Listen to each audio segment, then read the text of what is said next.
अगर वो वर्दी का सहारा लेकर के गोली मार रहे हैं तो इस समाज को बचाने के लिए, इस भारत को बचाने के लिए, इस गरीब जनता को बचाने के लिए सीधे स्ट्रेट गोली मारना होगा कि अगर इस देश को बचाना चाहते हो तो सोना बेच करके हथियार खरीदना सीख लो, सीधे मारो। खुल के क्यों नहीं लड़ता है? ये सब मैदान तय करे, समय तय करे, जो भाजपा के खिलाफ रहेगा वो जाएगा उस लड़ाई में। देश आपका खराब, खत्म, बर्बाद हो चुका है, लाशों का ढेर लगने जा रहा है और इसके सीधे सीधे जिम्मेदार मोदी और योगी होंगे। लोकसभा चुनाव है, कोई मुद्दा तो है नहीं, तो अब हिंदू या मुसलमान होगा। 4 लोग जो मरे उसके परिवार का हर्जा खर्जा तो योगी और मोदी अपने फंड से तो देगी नहीं। क्या यार हमारा नाम लेकर के जो हम मार दिया, उनके बच्चों को पूरा जीवन भर क्या शिक्षा का, दवाई का, पढ़ाई का, कमाई का जिम्मेदारी योगी मोदी सरकार लेगी? वर्दी पहन लो और सरकार के लिए जो है काम करो, सरकार के लिए गोली मार दो और फिर उसके बाद रिपोर्ट निकालो कि मानसिक विक्षिप्त था। देखो गुरु, अब तुम्हारा भारत है ना बर्बादी के एकदम चरम पर जा रहा है। न हिंदू सुरक्षित है, न मुसलमान सुरक्षित है, सबके जान खतरे में है। सुरक्षित खाली है तो योगी और मोदी और उनके पाले गए आरएसएस और बजरंग दल के गुंडे सुरक्षित हैं। स्टेट हथियारबंद लड़ाई अगर आरएसएस और बजरंग दल से नहीं लड़ेंगे तो न ये देश बचेगा, न ये आप बचेंगे। आरपीएफ का जवान गोली मार के कह रहा है कि हिंदुस्तान में जो है जब रहना होगा तो योगी मोदी को वोट देना होगा। ये पुलिस की मानसिकता है। वर्दी वाले के ऊपर अब विश्वास मत करिए और इसमें पूरी जाँच अगर आप कराएंगे। ये भारतीय जनता पार्टी का कहीं न कहीं सुनियोजित मामला था। इस चीज को हाईलाइट करना था, लोगों के अंदर और दिलों में दहशत फैलाना उनका मकसद था। योगी और मोदी गुंडे प्रवृत्ति के हैं, अपने चमचों और अपने गुंडों के सहारे वो सत्ता पे काबिज होना चाहते हैं। कल पालघर यानी महाराष्ट्र से एक बड़ी ही दिल दहला देने वाली घटना सामने आई। चलती हुई ट्रेन में आरपीएफ के जवान ने अपने सीनियर को पहले गोली मारी, उसके बाद सफ़र कर रहे आम 3 मुसलमानों को गोली मारी। यहाँ तक ही नहीं था, जब गोली मारने के बाद उसका वीडियो वायरल होता है तो उसमें नज़र आता है कि वो कह रहा है कि अगर भारत में रहना है तो योगी और मोदी कहना है और योगी और मोदी को वोट देना है। तो इस तरह का ये मामला जो है कितना गंभीर है, इन सब चीज़ों को जानने के लिए हम बनारस वाले मिश्रा जी के पास पहुँचे हैं और उनसे जानेंगे। मिश्रा जी, ये बताइए कि भारत में अगर रहना तो क्या सचमुच योगी मोदी कहना है? जो कल की घटना है आपको कैसे देखते हैं? नहीं, ये टेररिस्ट अटैक है, इसे इंडियन टेररिस्ट अटैक कहा जाएगा। सिविल सोसाइटी की कोई सुरक्षा का मानक नहीं रह गया है और मैं बार बार कहा हूँ कि योगी और मोदी जी गुंडे प्रवृत्ति के हैं। सत्ता पर अपने नुमाइंदे, अपने चमचों और अपने गुंडों के सहारे वो सत्ता पे काबिज होना चाहते हैं।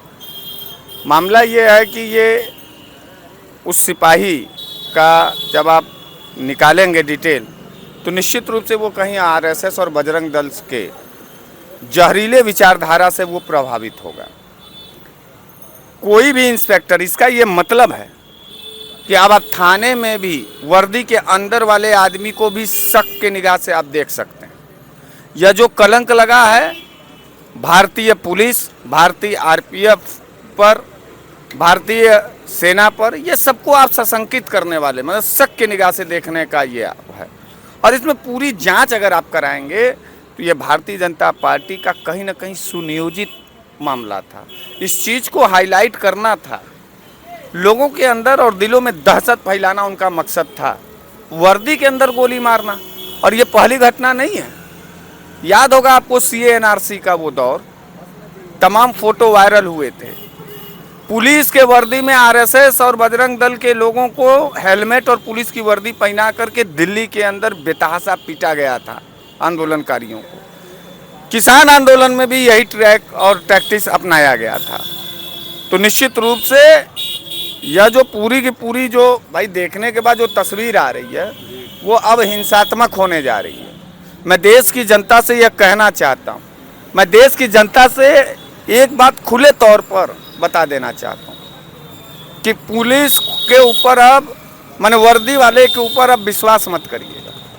थाने के अंदर और चौकी के अंदर बलात्कार होने लगे तो आदमी फिर जाए कहाँ? आदमी को अपना सुरक्षा अपने हाथ से करना चाहिए। अच्छा, ये जो घटना हुई, मैं अपनी बात कर लूँ, रेलवे कह रही है कि जो आरपीएफ का जवान था वो तनाव में था, काम का स्ट्रेस बहुत ज़्यादा था, तो आप इसको कैसे? तो भाई आप तनाव में था तो आप जितने भी मतलब प्रशासनिक अधिकारियों को देखेंगे तो उनको वाकई जो है बहुत ज़्यादा वर्कलोड होता है। बिल्कुल। तो वो तनाव में गोली मारना शुरू कर देंगे। ये कौन सा, ये क्या इस्तांबुल हो गया है? ये अफगानिस्तान हो गया। नहीं, ये कह के तो मामले को रफा दफा करने नहीं की नहीं, कोशिश- मामले को रफा दफा नहीं करना है, मामले को एकदम रफा दफा नहीं करना। अगर वो वर्दी का सहारा लेकर के गोली मार रहे हैं तो इस समाज को बचाने के लिए, इस दुनिया, इस भारत को बचाने के लिए, इस गरीब जनता को बचाने के लिए सीधे स्ट्रेट गोली मारना होगा। वो तो गोली मार के गया, 4 लोग जो मरे उसके परिवार का हर्जा खर्जा तो योगी और मोदी अपने सरकार से तो दे, अपने फंड से तो देगी नहीं कि अरे यार हमारा नाम लेकर के जो हम मार दिया। इतना स्वाभिमानी सरकार है? उनके बच्चों को पूरा जीवन भर क्या शिक्षा का, दवाई का, पढ़ाई का, कमाई का जिम्मेदारी योगी मोदी सरकार लेगी? और वो मार के तो गया, वर्दी पहना था, यानी वर्दी पहन लो और सरकार के लिए जो है काम करो, सरकार के लिए गोली मार दो और फिर उसके बाद रिपोर्ट निकालो कि मानसिक विक्षिप्त था। तो इसका यह मतलब है कि कोई भी पुलिस वाला घर जाए तो पहले उसका जो है मेंटली सर्टिफिकेट ले हम कि तुम अच्छे हो कि नहीं मेंटली रूप से, तब तुम हमको ले चलो। कहीं तुम हमको लेके गए, बीच रास्ते में गोली मार दिए, उसके बाद क्या हुआ? वो पागल था। इसका क्या तरीका है? ये कौन सा तरीका है? अच्छा, ये पहला मामला नहीं है। इससे पहले भी अतीक के जब मारने वाले थे उन्होंने नारा लगाया, जय श्री राम का नारा लगाया। मतलब इस तरह की घटना बराबर बढ़ती जा रही है। देश किस तरफ बढ़ रहा है? देश हिंसा के तरफ बढ़ रहा है। योगी मोदी के पास अब कोई रास्ता नहीं है सत्ता में आने के लिए, तो अब वो हिंसा का सहारा लेंगे, दहशत का सहारा लेंगे। बजरंग दल का लगातार आप दहशत देख रहे हैं, हरियाणा, पंजाब, दिल्ली। हरियाणा की बात आई, अभी कल की घटना हरियाणा में मुस्लिम समुदाय की मस्जिद को रात में जलाया गया। पेश इमाम को भीड़ ने घुसकर मार दिया, उसकी मौत हो गई। 19 साल का बिल्कुल नौजवान था। आप इसको क्या कहेंगे? देखो गुरु, अब तुम्हारा भारत है ना बर्बादी के एकदम चरम पर जा रहा है। मोदी जी तो कह रहे हैं विश्व गुरु हम बन रहे हैं। विश्व गुरु मोदी जी के कहने से हो जाएगा? ये विश्व गुरु का परिचय है? भारतीय लोकतंत्र ये विश्व गुरु का परिचय है? मोदी जी ये भी कह रहे हैं विदेशों में जाकर यहाँ पे माइनॉरिटी सुरक्षित है। अरे तो ये क्या है हरियाणा जब सुरक्षित है? तो क्या है हरियाणा का घटना सुरक्षित है? तो क्या है बिहार का घटना? अगर भारत न हिंदू सुरक्षित है न मुसलमान सुरक्षित है, सबके जान खतरे में है। सुरक्षित खाली है तो योगी और मोदी और उनके पाले गए आरएसएस और बजरंग दल के गुंडे सुरक्षित हैं। हमको आपको अपना सुरक्षा खुद करना होगा। देखिए, अब आपको त्रिकोणीय लड़ाई लड़नी है। एक आम नागरिक को अपने जान, अपना परिवार, अपना समाज बचाने के लिए त्रिकोणीय लड़ाई लड़नी होगी। नंबर 1 भाजपा, आरएसएस, बजरंग दल से के कार्यकर्ताओं से लड़ना होगा और हथियार बंद लड़ाई लड़ना होगा। स्पष्ट रूप से हम कह रहे हैं, स्टेट हथियार बंद लड़ाई अगर आरएसएस और बजरंग दल से नहीं लड़ेंगे तो न यह देश बचेगा न यह आप बचेंगे। दूसरी बात, आपको पुलिस से भी लड़ना होगा और आपको अब जो है सुरक्षा एजेंसी से भी लड़ना होगा, क्योंकि सुरक्षा एजेंसी के आड़ में ये कायर होते हैं ना भाजपाई, ये भाजपाई कायर होते हैं। आरपीएफ के जवान को पुलिस तो न्यूट्रल रहती है, आरपीएफ का जवान गोली मार के कह रहा है कि योगी मोदी को वोट देना होगा और हिंदुस्तान में जो है जब वोट देना है रहना होगा तो योगी मोदी को वोट देना होगा। ये पुलिस की मानसिकता है। आप सोचिए कि किसी दल, किसी राजनीतिक दल से प्रभावित हो जाना किसी अधिकारी को, वो कितना बड़ा कष्टकारी हो जाएगा। और उसको योगी मोदी अगर स्पष्ट हैं, न्यायिक हैं, जो ताव दिखाते हैं, तो उसको ट्रायल कोर्ट में नहीं चलना चाहिए, उसको स्ट्रेट गोली मारना होगा चौराहे पर। और एक संदेश देना होगा ऐसे कुकृत मानसिकता वाले अधिकारी और जो है पुलिस वालों को कि कोर्ट में नहीं बच पाएंगे, स्ट्रेट गोली मारा जाएगा। एक दहशत को ख़त्म कर। देखो यार गुरु, एक बात हम बता दें, हमारा एकदम सीधा फंडा है, टिट फॉर टैट, जैसे को तैसा। गोली मारोगे, गोली मार करके तुमको सजा। अच्छा, ये बताइए, अगर यही जवान कोई मुस्लिम होता तो अब तक क्या हो गया होता? यूएपी अब तक तो आग लग गया होता, उसका घर जल गया होता, उसका पूरा मोहल्ले जला दिए होते। मीडिया में क्या दिखाया जाता? मीडिया में तो पाकिस्तान, अफगानिस्तान, तनी कहाँ का उसका लिंक फिंक जोड़ जाड़ करके भारत पे आतंकी हमला हो गया, वो यूएनओ पीएनओ तनी कहाँ चले जाते मीडिया वाले। मीडिया तो खामोश है। अब 3 मुसलमान न मरे हैं इसलिए खामोश है। मीडिया ये भी कह रही कि वो दबाव में था, तनाव में था। नहीं, दबाव और तनाव में था तो गोली मार देगा। तो ठीक है, हमारे भी कुछ पुलिसकर्मी हैं, हमारे भी कुछ पुलिसकर्मी हैं परिचित के, वो भी तनाव और में रहेंगे तो किसी मीडिया वाले को गोली मार देंगे, किसी भारतीय जनता पार्टी के सुरक्षा में लगे रहेंगे, पीछे से गोली मार देंगे। इंदिरा गांधी जी को भी तो उन्हीं के सुरक्षा के लोग मारे थे। तब यही किया जाए। अब बात और सिद्धांत और जो है पक्ष विपक्ष की जो लड़ाई है, इसको खत्म कर दिया जाए, हथियारा बंद लड़ाई लड़ा जाए। फिर जिसके बाजू में जो ताकत रहेगा वो इस दुनिया में जी लेगा। यही कहना चाहते हैं लोग, यही दहशत का माहौल बना करके ये संदेश देना चाहते हैं। तो खुल के क्यों नहीं लड़ता है? ये सब मैदान तय करे, समय तय करे, जो भाजपा के खिलाफ रहेगा वो जाएगा उस लड़ाई में। अच्छा, आखिरी सवाल, एक बार हो जाने दो लड़ाई।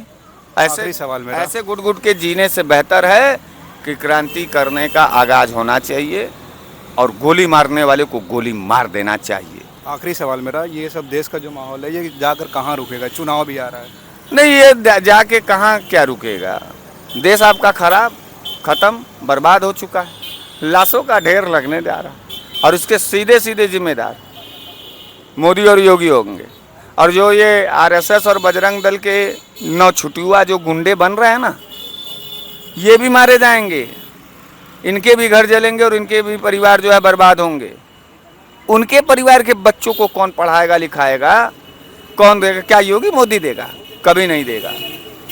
यह देश जलने जा रहा है। योगी और मोदी ने इस देश को दंगा में ढकेलने का पूरा प्लान बना लिया। लोकसभा चुनाव है, कोई मुद्दा तो है नहीं, तो अब हिंदू या मुसलमान होगा, यह प्रायोजित है। यह जो ट्रेन की घटना है, जो आरपीएफ ने गोली मारा है, ये सीधे आरएसएस और बजरंग दल के मुख्यालय से प्रायोजित है। यह संदेश देने का काम किया गया है कि योगी मोदी के लिए वोट करो, नहीं तो गोली मारे जाओगे।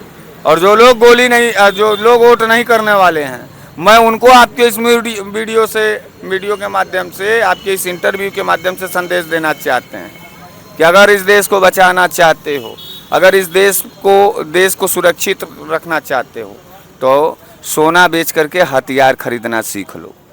सीधे मारो, वो हमको मारेगा, पुलिस भी हमारा साथ नहीं देगा, मीडिया भी नहीं बोला, कोर्ट भी ढुलमुल रवैया पर है, तो सीधे मार दो। वो हमको गोली मार सकता है तो हम भी उसको गोली मार सकते हैं। सीधे मारो, बस इतने कहेंगे। चलिए, बहुत बहुत शुक्रिया थे तो मिश्रा जी, और इन्होंने अपनी बेबाकी से बात रखी। अगर आप इनकी बातों से सहमत हैं तो वीडियो को ज़्यादा से ज़्यादा लाइक करें, वीडियो को शेयर करें। बहुत बहुत शुक्रिया, धन्यवाद।